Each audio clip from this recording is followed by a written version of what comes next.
Bonjour à tous et bienvenue pour ce nouveau numéro d'Ailleurs dans le monde. La 59e session ordinaire de la conférence des chefs d'État et de gouvernement de la Communauté économique des États de l'Afrique de l'Ouest, la CEDEAO, s'est réunie le samedi 19 juin 2021 à Accra, au Ghana. Les dirigeants de cet espace communautaire ont passé en revue, entre autres, l'état d'avancement de la réforme institutionnelle, la vision de la CEDEAO 2050, la situation humanitaire dans la sous-région. Ce 59e sommet était également une occasion pour les chefs d'État de se pencher sur les questions régionales, notamment les récents développements politiques et sécuritaires qui menacent la paix et la stabilité dans l'espace communautaire. À l'issue de cette conférence, la CEDEAO a annoncé samedi le report de l'entrée en vigueur de sa future monnaie unique, l'ECO, qui devrait voir le jour en 2027. Quel est le bilan de ce dernier sommet? Quel est le rôle de la CEDEAO dans la sous-région? On en parle avec le journaliste Valentin Bougueng. Bonjour et bienvenue. Bonjour Fatim.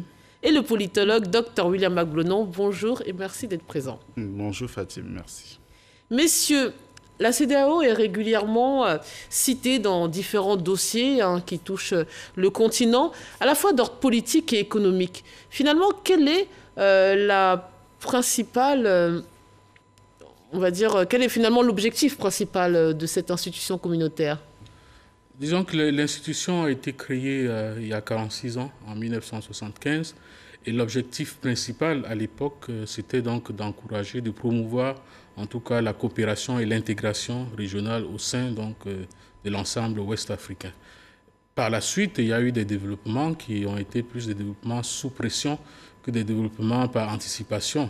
On verra bien quelles en ont été les conséquences plus tard. Mais disons déjà, dans la décennie 90, il y a des transitions démocratiques en Afrique. Et puis juste avant ça, il y a des guerres civiles, notamment au Libéria, puis également en Sierra Leone, des longues guerres civiles qui ont été assez meurtrières, assez épouvantables, et qui ont donc conduit l'institution qui, naguère, avait essentiellement des objectifs économiques, à se rendre bien compte qu'elle ne pouvait pas favoriser cette intégration alors que perduraient des conflits politiques, des guerres civiles. Donc, il y a eu une mutation de son rôle qui s'est aventurée davantage vers l'aspect sécuritaire et vers l'aspect politique, avec la prise notamment de deux protocoles. Le protocole sur donc, la gestion, la prévention, la gestion, la paix et la sécurité qui date de décembre 1999 et 2 ans plus tard, un protocole additionnel sur la bonne gouvernance et sur les aspects politiques et démocratiques. Donc à vous écouter, finalement, c'était d'abord, l'objectif principal était d'ordre économique, il est devenu d'ordre politique puisque on nous dit régulièrement que la stabilité précède le développement de nos États. Oui, absolument, parce que quand la CEDEAO a été créée en 1975, en réalité, l'objectif n'était pas économique, l'objectif était d'abord politique, parce que c'était une initiative française qui avait voulu rassembler les États francophones d'Afrique de l'Ouest au sein d'une organisation. Et évidemment, sentant la menace, le Nigeria s'est opposé à cette organisation et a d'ailleurs mis la pression sur certains États, les obligeant à ne pas adhérer à une organisation qui serait mise en place par la France. Donc, ce qui a fait que à minima, on s'est contenté de mettre en place une organisation régionale qui ne pouvait plus alors être politique, mais qui s'est concentrée sur une intégration économique. Mais tout le monde savait que c'était un leurre, puisqu'il n'y a pas, comme vous l'avez dit, il n'y a pas d'intégration économique sans un minimum d'intégration d'abord sociopolitique et sans un minimum de convergence en termes de gouvernance. Donc, logiquement, à partir des années 90, l'organisation a fini par retrouver la plénitude de sa vocation parce que une organisation d'intégration régionale ne peut pas s'occuper seulement d'aspects économiques, ce qui était d'autant plus incohérent que les États n'avaient même pas le même niveau de développement économique, n'avaient pas les mêmes monnaies, donc il n'y avait rien qui sous-tendait réellement cette volonté d'une intégration économique. Donc l'aspiration était politique, elle a été étouffée et on l'a appelé économique, et là, l'organisation a commencé à retrouver la plénitude de sa vocation, j'allais dire. Sachant qu'il y a des chefs d'État africains qui ont porté ce projet à bras-le-corps, notamment le Togolais Yassima Yedema et d'autres. Maintenant, je veux qu'on parle du fonctionnement, s'il vous plaît, monsieur. La CEDEAO est composée de 3 grandes instances, l'exécutif, le législatif et le judiciaire. Comment fonctionne cette institution? On suppose que l'exécutif, c'est le sommet des chefs d'État. Oui, absolument. La conférence des chefs d'État de la CEDEAO, c'est l'organe suprême, on va dire, de l'organisation de la CEDEAO.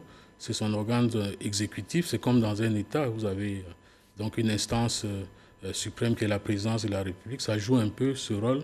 Et c'est donc cette conférence qui donne des directives au reste de l'exécutif, dont le président de la commission. C'est vrai que le titre a changé de secrétaire exécutif à l'époque à président de la commission pour singer un peu l'Union européenne aussi. Mais bon, fondamentalement, c'est la conférence des chefs d'État qui décide de ce qui doit se faire par la suite, exécuté par la commission.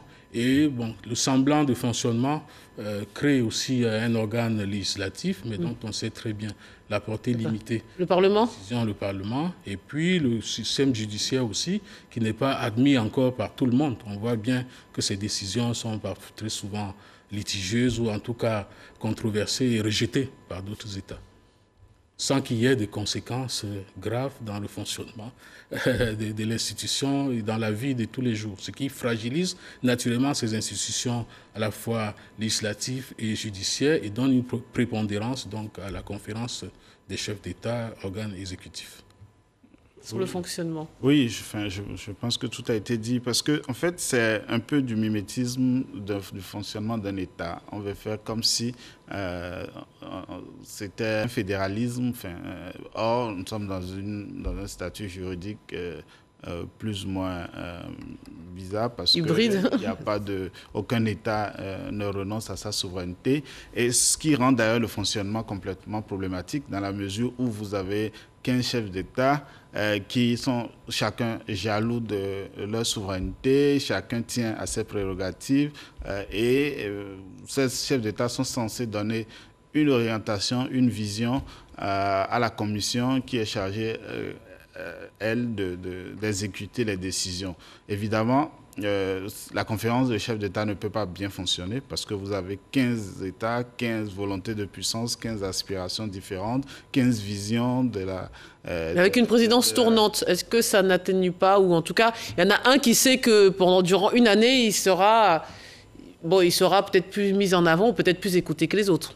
Oui, mais cela dit, vous savez, comme dans toutes les grandes organisations d'intégration et de coopération, le président de l'institution, c'est plutôt un titre honorifique et il n'a pas de pouvoir exorbitant par rapport aux autres. C'est simplement qu'on dit, bon, cette année, eh bien, celui qui va être en front office, c'est tel président. Et parfois, la coutume désormais, c'est de le réélire presque systématiquement l'année suivante.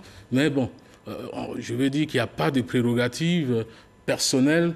Parfois, la stature ou le charisme personnel du dirigeant en question peut parfois aider à avancer certains chantiers. Si vous avez un dirigeant, un président de la conférence qui a la capacité de parler à tout le monde, qui est ami avec tout le monde, tous ses pairs et autres, naturellement, les choses peuvent mieux bouger que si vous avez quelqu'un qui est président, juste, bon, on dit qu'il est président de la conférence des chefs d'État, et ça arrive souvent. Alors, les chefs d'État donc, de la CEDEAO réunis au sommet à Accra, dont le président de la République était, pour le coup, en assure donc la présidence tournante. On peut évoquer rapidement l'ordre du jour avant de rentrer dans les détails? Je pense qu'il y avait 3 grands sujets à l'ordre du jour. Évidemment, le cas du Mali, parce que c'est... un État membre qui a été suspendu par la CEDEAO. Donc, il y a eu le cas du Mali. Il y a eu la question de l'éco, donc de la monnaie unique de la communauté. Et puis, la lutte contre le terrorisme. Je crois que c'était les 3 grands sujets. Donc, la Covid-19 n'est plus d'actualité ou Oui, la Covid-19 est d'actualité, mais malheureusement, c'est un chantier sur lequel on n'a pas beaucoup vu la CEDEAO et c'est dommage. Parce que tout le long de l'année 2020, et ça continue aujourd'hui encore, on a vu les répercussions de la pandémie, mais on n'a pas vu véritablement la CEDEAO en première ligne pour pouvoir aider la CEDEAO qui s'est dit dans son dernier plan stratégique qu'elle voulait être la CEDEAO des peuples plutôt que des États. Mais les peuples étaient laissés à eux-mêmes de ce point de vue-là par rapport à la CEDEAO qui aurait pu, en tant qu'organisation sous-régionale, essayer d'avoir des initiatives, de prendre des initiatives pour aider les populations qui étaient pratiquement dans une situation d'incertitude totale vu le caractère inédit de la pandémie. C'est quoi, l'Union africaine qui a peut-être un peu plus porté... Non, c'est-à-dire que ça a été un peu du chacun pour soi. Chaque État s'est battu avec les moyens du bord pour sauver la situation, ce qui devait l'être pour pouvoir protéger ses populations. Mais on n'a pas senti une grande solidarité sous-régionale. Je pense que c'est dans des occasions pareilles qu'on aurait dû sentir davantage la CEDEAO et que l'organisation aurait pu faire davantage la preuve de son utilité. Absolument. Et je suis d'autant plus d'accord avec lui que le principal acquis de la CEDEAO a été désormais mise à mal par cette crise de la Covid, c'est-à-dire la liberté de circulation. Les frontières sont fermées depuis avril, je crois, 2020, et plus d'un an après, rien n'a été fait au niveau régional, au niveau communautaire, pour trouver des solutions. Donc, c'est dire que à la moindre occasion, chacun est prêt à se replier sur lui-même. Donc, en réalité, il n'y a pas d'acquis communautaire. Alors, vous le disiez, le Mali fut un des grands dossiers à traiter. Et donc, la CEDEAO a salué samedi des évolutions positives au Mali vers la restauration d'un pouvoir civil après un nouveau putsch en mai, mais a exigé davantage de progrès, dit-elle, pour intégrer le pays dans ses instances. Monsieur, déjà, quel est le fondement juridique ou idéologique de cette suspension? L'organisation aujourd'hui le permet. Les protocoles dont on a parlé qui créent, notamment qui permettent à l'organisation d'avoir un mécanisme d'intervention, déjà même de prévention, de gestion, d'intervention plus tard pour restaurer la paix et autres. Les textes sont là qui le permettent. Donc, de ce point de vue, il n'y a pas de problème.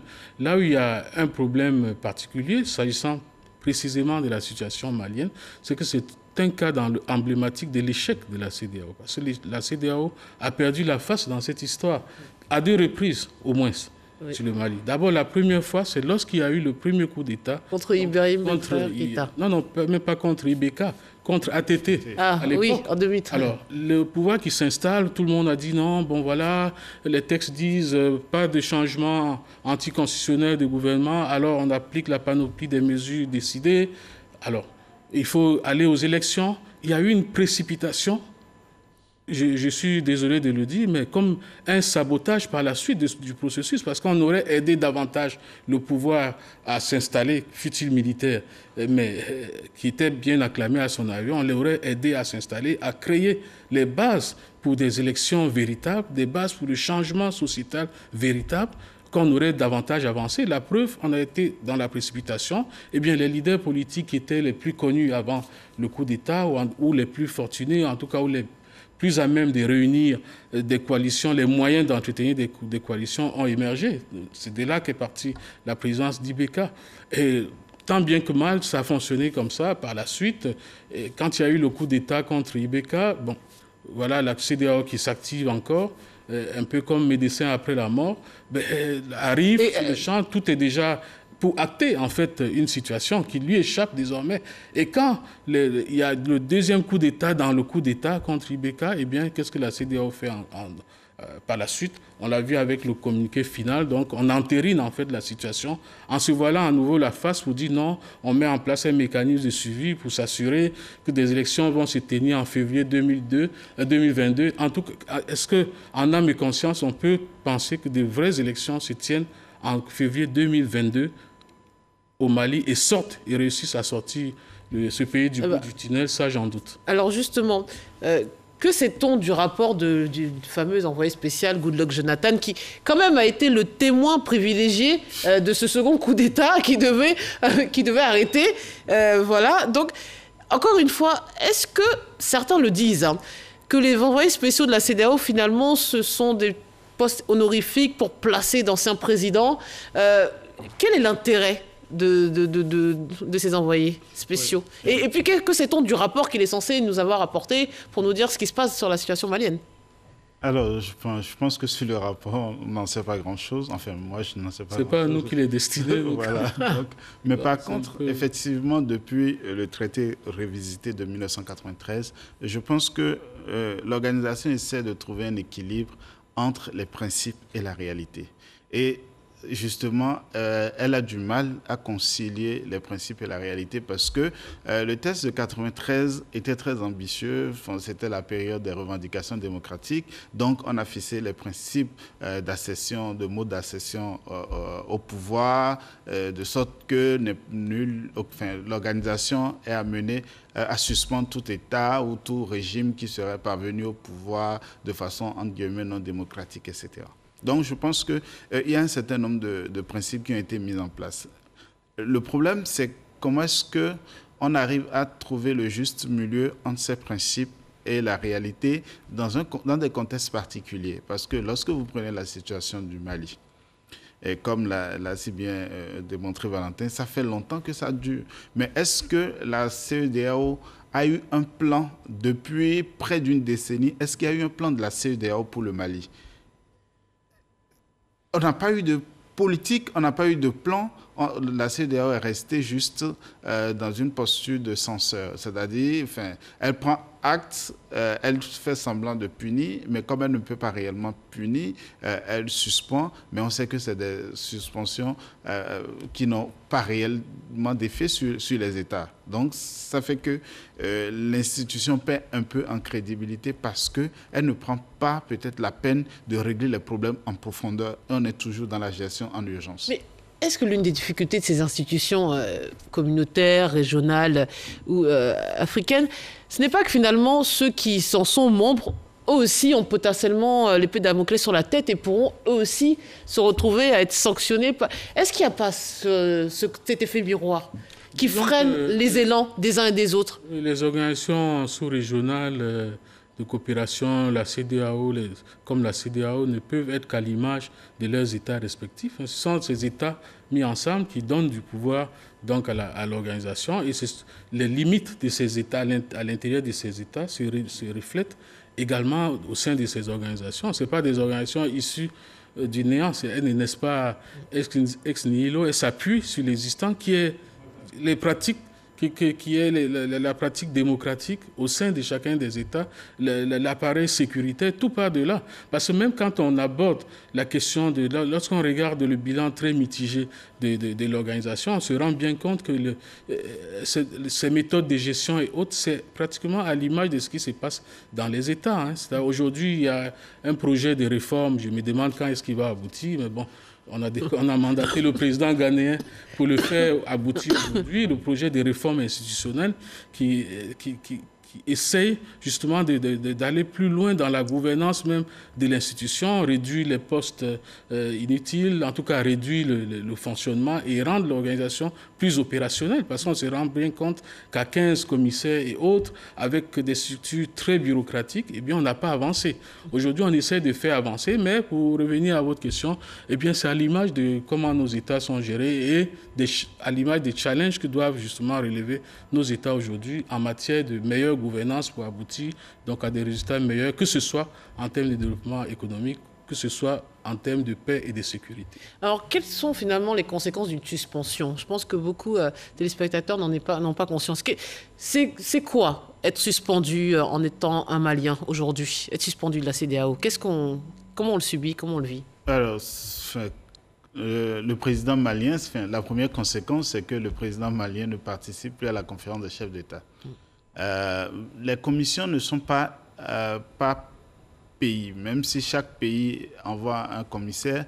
Je pense qu'il y a 13 commissaires plus un vice-président, donc ils ne sont pas nécessairement désignés par les États. Donc, du coup, le Mali reste présent au sein de la commission, au sein de je crois, du Conseil des... peut-être au sein du Conseil de médiation et de sécurité, voilà. Puisqu'il faut... À la Cour aussi, c'est pareil. En fait, je crois qu'il n'y a qu'au niveau de la conférence des chefs d'État que le Mali ne sera plus présent. Mais les conséquences, évidemment, c'est les relations avec les autres États pas les relations bilatérales, mais les relations avec l'organisation. C'est-à-dire que si l'État suspendu avait des faveurs ou il y avait un certain nombre d'accords entre cet État et les autres États du fait de l'organisation, tous ces accords sont suspendus. Donc, ce qui fait que, de façon formelle, on va dire, ça va un peu compliquer la vie à l'État malien. Mais dans la réalité, ça ne change absolument rien, dans la mesure où il y a les relations bilatérales qui vont prendre la place des relations entre l'État et les organisations. Et si je peux me permettre un mot sur le sujet pour appuyer un peu ce que vient de dire le docteur Blenon, eh bien, lorsqu'on parle de suspension d'un État, il y a cet aspect déjà symbolique qui consiste en ce que le chef de l'État du pays n'a plus accès, comme vient de le dire, aux assises de la CEDEAO. Donc, les décisions, ça suppose donc les décisions qui vont s'y prendre dans son dos, en fait. Il ne sera plus là pour pouvoir défendre son État. Défendre son État. De deux, vous savez, il y a des sanctions qui vont crescendo, en réalité. Il y a parfois la suspension est parfois suivie d'autres sanctions, comme l'interdiction pour le président, les membres du gouvernement et autres de voyager. Alors, vous savez, chez nous, quand les gens sont nommés ministres dans certains pays, bon, les voyages, les missions, ça fait partie du job. En tout cas de la partie très appréciée du job aussi, sans faire ombrage à qui que ce soit, mais généralement c'est comme ça que ça marche, ça fait partie du job, et donc quand il y a des suspensions de voyage et autres, ça fait mal aussi. Et puis les autres types de sanctions, c'est évidemment les sanctions d'ordre financier.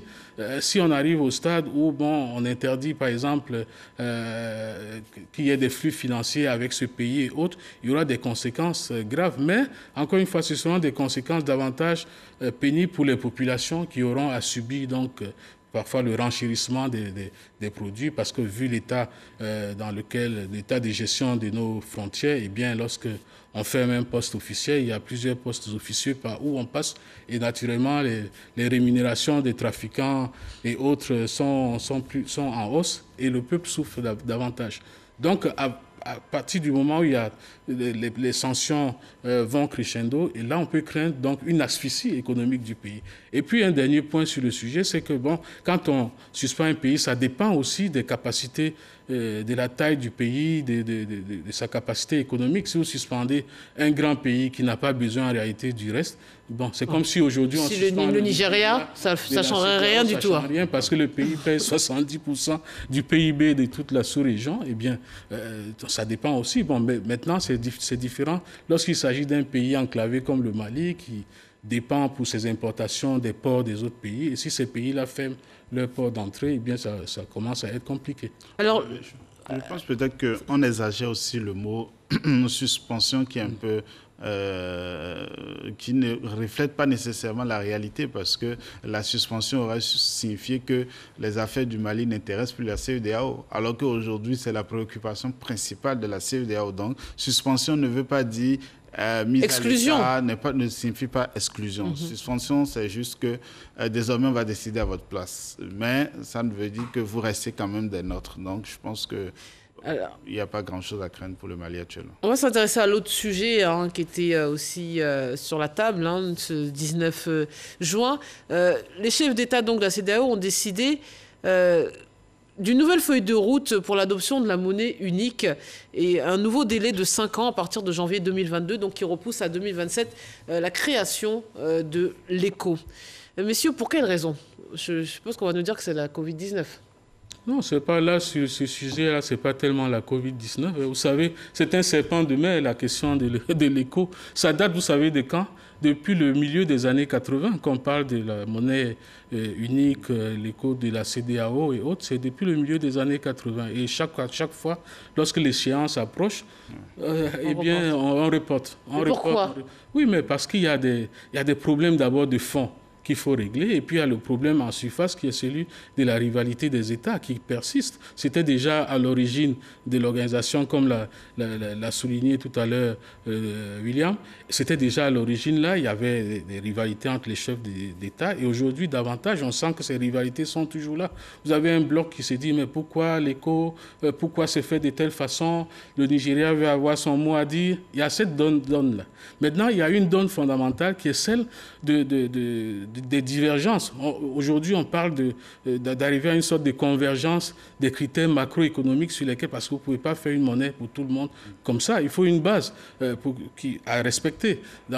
C'est ce qu'on appelle les critères de convergence. Ces critères-là sont évidemment très divergents selon qu'il s'agisse des critères de l'UEMOA, du sous-ensemble UEMOA où ils sont plus ou moins bien appliqués, ou de l'ensemble plus vaste où ces États-là ne sont pas dans les mêmes critères de convergence que ceux qu'applique l'UEMOA aujourd'hui. Donc il faut déjà arriver à les faire converger. Les grands critères de convergence, c'est quoi, pour pouvoir expliquer rapidement? Eh bien, c'est par exemple que vous avez le ratio dette-PIB.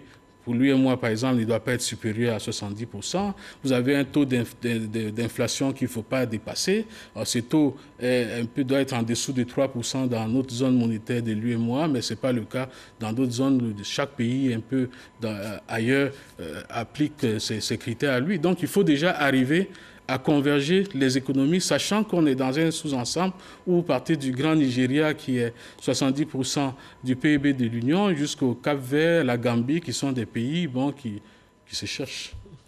Oui, je pense que c'est tout à fait le volet politique. Et puis, il y a un volet... ça c'est le volet économique, et puis il y a un volet accessoirement politique qui est celui de la réappropriation du calendrier, en fait. Parce qu'on a vu que l'intervention de la France a semblé précipiter l'agenda de la CEDEAO, et là, les chefs d'État ont décidé de reprendre en main le processus, donc de se réapproprier l'agenda pour... Oui. En tenant bien sûr compte des contraintes techniques et économiques qui n'avaient pas été suffisamment prises en compte. Oui.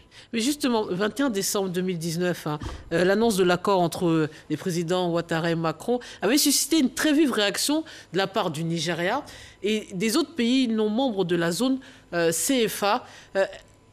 Quel est l'impact de cet accord qui avait été annoncé en 2019 et qui avait été tant critiqué par les autres États ? Est-ce que ça a joué sur justement ce nouveau calendrier? Oui, ça a joué un peu ça a joué un peu. On va dire ça comme ça. Ça a joué un peu, mais bon, comme je vous dis, ça fait plus de 30 ans que ça... 40 ans qu'on en parle et puis qu'on n'aboutit pas à grand-chose. Hein. Donc, avant même l'accord de décembre 2019, on était déjà dans une situation où on n'avance pas. Et bien, dans le reste, dans la zone UEMOA, il y avait déjà une monnaie commune qui est le franc CFA. Donc, au niveau de la zone UEMOA, les États se sont dit, on a déjà un embryon, donc des zones monétaires qui marchent. On a vu que ça marche, on peut la critiquer, elle aurait pu marcher mieux, tout ce qu'on veut, mais elle marche. Elle marche, et ça, c'est depuis au moins un demi-siècle que ça marche. Alors, on s'est posé la question, est-ce qu'il faut utiliser cet acquis monétaire de la zone UEMOA pour pouvoir avancer vers l'ECO, qui est la monnaie commune, sachant que les autres zones monétaires n'ont pas effectué la moindre avancée vers la zone, la ZMAO, comme on l'appelait à l'époque, parce qu'en réalité, le Nigeria et les autres pays qui battent chacun leur monnaie, devaient converger vers une zone monétaire appelée ZMAO. Et les deux, ZMAO et UEMOA, devaient fusionner par la suite pour pouvoir faire l'ECO. Vous comprenez? L'UEMOA à ses acquis, mais de l'autre côté, on n'a pas vu d'avancée. Donc, même s'il n'y avait pas eu l'histoire de décembre 2019, ça m'aurait étonné qu'on arrive à un ECO aujourd'hui, en tout cas depuis 2020, qui était l'année prévue. Mais il y a beaucoup de dissensions. Les problèmes techniques qui sont à régler ne sont pas des problèmes... Sont-ils surmontables, ces problèmes techniques? Oui, ils sont surmontables. Ils sont surmontables s'il y a davantage de volonté politique.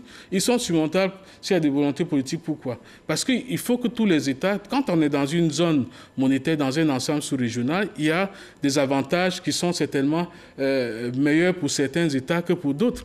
Et quand l'État ne voit pas tout de suite son intérêt, c'est la preuve avec la difficulté qu'il y a à appliquer le TEC de la CEDEAO, qui est le tarif extérieur commun, qui devait accélérer la création de l'union douanière. Alors chaque pays se dit, mais attention, ce TEC, ça veut dire qu'on prend des droits de douane à l'entrée de tel pays, mais moi j'ai également besoin d'avoir des droits de douane chez moi. On doit prendre, je ne sais pas moi, à l'entrée au Ghana ou au Nigeria et puis les redistribuer. Alors chaque État veut avoir la souveraineté sur ces recettes-là et ça ralentit le processus. Oui, oui, je pense que en plus de cet aspect, on est quand même dans la zone régionale où il y a le plus de difficultés pour changer la monnaie. Parce que en Afrique de l'Ouest, la question monétaire est une question hautement stratégique, simplement parce que c'est l'une des zones où le CFA marche le plus et où visiblement la France tient quand même à conserver une certaine mainmise à partir de cette monnaie. Donc, c'est très difficile de parler de monnaie dans l'espace CEDEAO dans la mesure où, au-delà des aspects économiques, il y a aussi, puisque derrière la monnaie, il y a toute une représentation. C'est le symbole de la souveraineté, de l'indépendance. Nous sommes dans des configurations où vous avez des États qui ont une perception des autres États francophones comme des États soumis, etc. Donc, vous avez, il y a quelque temps, discuté de ce qui s'est passé au Parlement panafricain, où on a traité les francophones de suppôts de la France, etc. Donc, cette mentalité, ou du moins cette perception... Il y a encore le conflit sous-jacent anglophone-francophone. Absolument, absolument. Donc, du coup, on estime que en l'état, acter ou du moins adopter une monnaie validée par un État francophone en liaison avec la France, c'est comme si on adoptait un écho qui ne serait rien d'autre qu'une une monnaie rebaptisée du franc CFA. Donc il faut carrément recommencer tout le processus, et en plus des contraintes économiques objectives qui viennent d'être évoquées. Oui. C'est la fin de cette émission. Messieurs, merci pour tous vos éléments de réponse. Merci à vous de nous avoir suivis. On se quitte sur cette citation. Le plus gros abandon de souveraineté, c'est celui de la souveraineté monétaire de Thomas Piketty. Avant de vous donner rendez-vous samedi prochain pour un nouveau numéro d'Ailleurs dans le monde, ne ratez pas le rendez-vous de ce mardi 29 juin à 20h50 pour une interview exclusive de l'ex-président du Niger, Mamadou Issoufou. Bonne suite des programmes sur RTI 1.